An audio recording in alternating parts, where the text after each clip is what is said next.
چہرے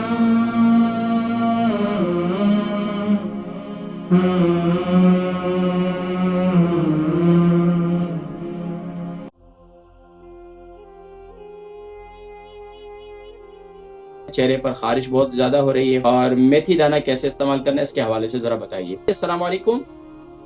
جی وعلیکم السلام حکیم صاحب، میں صفیہ خاتون بات کر رہی ہوں۔ جی صفیہ خاتون، عمر؟ عمر میری ہے 56۔ اور کیا کہتے ہیں، مسئلہ یہ ہے کہ میرے ہے نا عجیب سے نا جیسے کہ خارش جیسے کہ ایک دم ہوئی ہے چہرے پہ، اور مطلب ہلکے ہلکے سے بلیک سے داغ ہے نا ادھر پڑ رہا ہے نا۔ اچھا عمر، وزن کتنا نہیں آ رہا میں کیا کروں۔ پہلے آپ نے میتھی دانے کا بتایا تھا، لیکن میتھی دانہ کس طریقے سے استعمال کرنا ہے وہ میں بھول گئی ہوں۔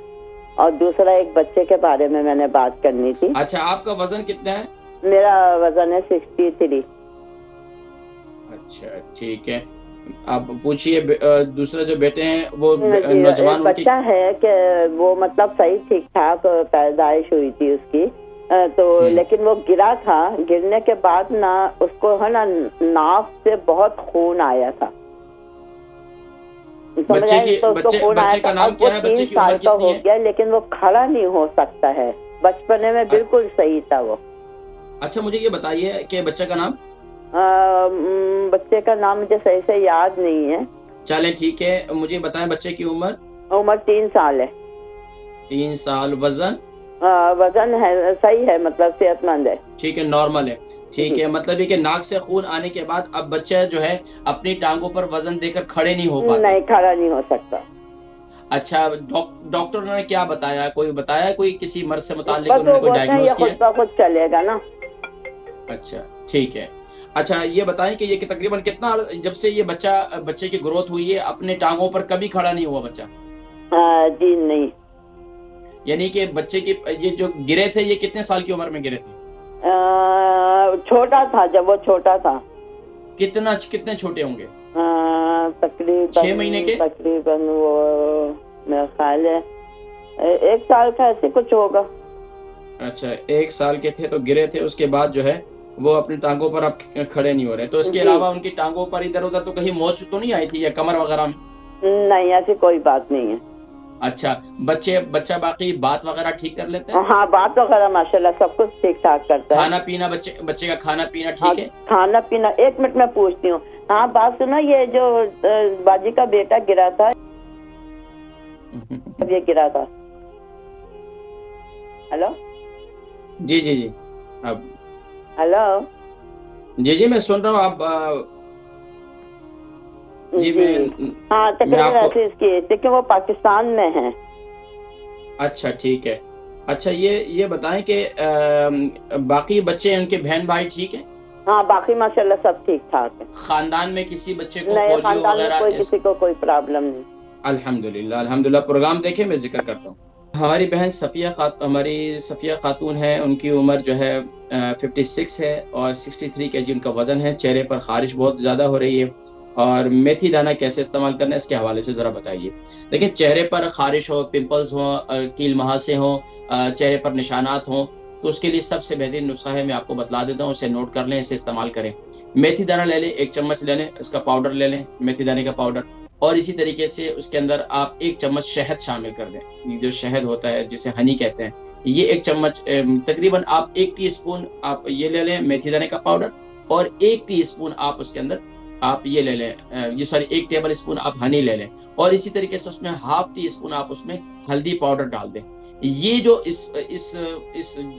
پورے نسخے کو ملائیں، اچھی طریقے سے مکس کر کے اس کو چہرے پر لگائیں، انشاءاللہ اللہ کے حکم سے انشاءاللہ خارش بھی ختم ہو جائے گی اور چہرہ بھی صاف ہونا شروع ہو جائے گا۔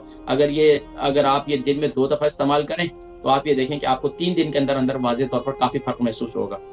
اچھا اسی طریقے سے میتھی دانہ آپ اگر مختلف امراض کے لیے نارمل زندگی میں میتھی دانہ استعمال کرنا چاہتے ہیں، بڑے امراض سے بچنا چاہتے ہیں، تو اس کے لیے بہترین طریقہ یہ ہوتا ہے کہ رات کو سوتے وقت جو ہے اسے 1 چمچ جو ہے میتھی دانے کو پانی کے ساتھ کھا لیں، نیم گرم پانی کے ساتھ کھا لیں، سادے پانی کے ساتھ کھا لیں، ہلدی والے پانی کے ساتھ کھائیں تو زیادہ مفید ہے۔ جیسے آج کل سردیاں آ رہی ہیں، جوڑوں میں درد، جسم میں درد وغیرہ کی شکایت کرتے ہیں تو میتھی دانے کا پاؤڈر بنا لیں، رات کو اس کو رات کو سونے سے پہلے ایک ٹی اسپون منہ میں ڈال کر اوپر سے ہلدی والا پانی پی لیں انشاءاللہ۔ اسی طرح ایک اور ان صفیہ خاتون کے بچے ہیں، ان کی کسی کا ذکر کر رہی تھی، بچے ہیں، ان کی عمر جو ہے 3 سال ہے اور وزن ان کا جو ہے وہ معلوم نہیں لیکن نارمل ہے۔ ناک سے جو ہے ان کے خون گر گئے تھے اور ناک سے خون آیا تھا، 1 سال کے تھے، تو اس کے بعد اب جسم پانی یعنی کہ اپنے پاؤں پر کھڑے نہیں ہو پاتے، یعنی کہ اعصابی کمزوری کی شکایت کا ذکر کر رہی ہیں۔ بس اوقات یہ ہوتا ہے کہ صرف ناک پر نہیں، دماغ پر بھی چوٹ لگنے کی وجہ سے بھی ہوتا ہے، اور بس اوقات یہ بھی ہوتا ہے کہ بچے کی قدرتی طور پر اعصابی طور پر کمزوری بھی پیدا ہوتی ہے۔ عمومی طور پر یورپ کے اندر ہڈیوں کی کمزوری بچوں کے اندر بہت زیادہ پائی گئی ہے، تو اس میں پریشان ہونے کی ضرورت نہیں ہے۔ بچوں کے خوراک کے اندر آپ کیا کریں کہ ایک نسخہ بتاتا ہوں، صبح ناشتے کے اندر سیریل ٹائپ کا اس کو بنا کر دیں، یہ استعمال کریں، اور ایک مساج بتاتا ہوں وہ کریں تو انشاءاللہ اس سے کافی فائدہ محسوس کریں گے۔ آپ کیا کر لیں کہ السی کے بیج آپ یہ تقریباً 50 گرام اس کو گرائنڈ کر کے اس کا پاؤڈر بنا لیں، پھول مکھانے 100 گرام لے لیں، اس کا پاؤڈر بنا لیں، میتھی دانہ لے لیں، اس کو پاؤڈر بنا لیں۔ اگر اچھا میتھی دانہ جو کڑوا لگے بچے کو، پھر میتھی دانہ آؤٹ کر لیں، کیونکہ بچوں کے بھی مزاج ہوتے ہیں، بچے کھاتے نہیں ہیں، بڑا مشکل ہوتی ہے، تو آپ کیا کریں، اس پاؤڈر کی 2 چیزیں ہو گئی، اور تیسرا اس کے اندر آپ جو ہے بادام بھی شامل کر لیں 100 گرام۔ اس سب نسخے کو اچھی طرح گرائنڈ کر کے پاؤڈر بنا لیں۔ جو بھی آپ سیریل کھلاتی ہیں بچے کو، تو صبح کے وقت میں سیریل کے اندر اس بچے کو مکس کر کے یہ کھلانا شروع کر دیں آپ۔ اس سے انشاءاللہ کافی آپ بچے اندرونی طور پر، اعصابی طور پر بچے کے اندر مضبوطی پیدا ہوگی۔ دوسرا کام یہ کریں کہ آپ یہ 3 تیل لے لیں، اس سے مساج کریں، اللہ کے حکم سے گرم کر کے، اس سے انشاءاللہ کافی افاقہ ہوگا۔ زیتون کا تیل لے لیں 100 گرام، تل کا تیل لے لیں 100 گرام، کلونجی کا تیل لے لیں 100 گرام، اور اس کے اندر آپ تقریباً جو ہے 100 گرام یہ لیں گے تو آپ 50 گرام اس میں ادرک کا جوس شامل کر دیں۔ 50 گرام آپ اس میں ادرک کا جوس شامل کر دیں، اور ادرک کا جوس نکالے اس کو کدوکش کریں، اور اس کے بعد جو اس کا پانی ہے وہ شامل کر سکتے ہیں، اور اس طریقے سے یہ پورا ایک نسخہ تیار ہو جائے گا۔ روزانہ رات کو سونے سے پہلے بچے کے جسم کی مساج کریں، اس کی ٹانگوں کا مساج کریں، اس کو خوب اچھی طریقے سے، اس کے جسم پر ہوا نہ لگنے دیں، اس کو خوب اچھی طرح کور کر کے اس بچے کو سلا دیں۔ دیکھیں مساج کرنے کے بعد ہوا نہیں لگنی چاہیے، اگر ہوا لگے گی تو اور زیادہ بچے کے اعصابی طور پر کمزوری پیدا ہو جائے گی، تو یہ پابندی سے کریں اللہ کے حکم سے انشاءاللہ العزیز۔ پھر مجھے اس کا فیڈ بیک دیجیے گا، کیا فیڈ بیک انشاءاللہ۔